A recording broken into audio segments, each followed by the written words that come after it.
Хонконг тавтай морил. Өсчин.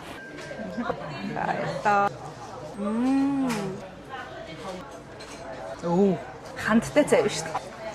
Түүнийгийн Instagram moment. Бэкер дүүтэй явахын нэг давуу тал юу гэж? Давуу тал чинь шүү дээ. Давуу тал юм да.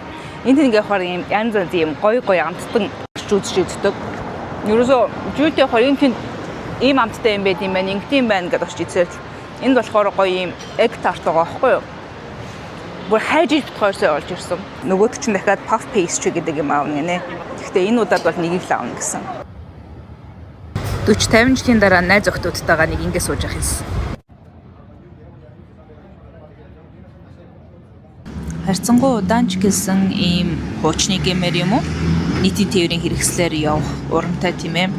Хэдийн метрогоор хурдан нэг газраас нөгөөд шуурхаа хүрэх боловч хотод ийм автобусаар иймэрхүү амар удаан хугацаагаар явхад хэрвээ цаг байгаа бол илүү хотоо хараад бусад хүмүүсийн аж байдлыг харангаа нэг газраас нөгөө зэгт хүрэх боломжийн өгдөг юм шиг санагдтiin.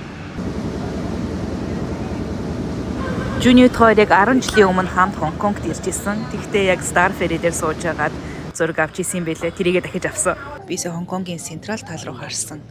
Энэ skyline-ы дүрсийг авъя гэж бодоод зүгээр зайтай байсан энэ хэсэг дээр хүрээд ирсэн аахгүй. Тэс чи яг юун дээр ирсэн гэж. Тони Лёнгийн гарын хий. Хайлгүйгээр хүрээд ирсэн чинь энэ ингээ байж ах юм. Хайж ирээгүй ч зүгээр таарлцсан ч айгу азтай ч юм шиг санагдчихлаа.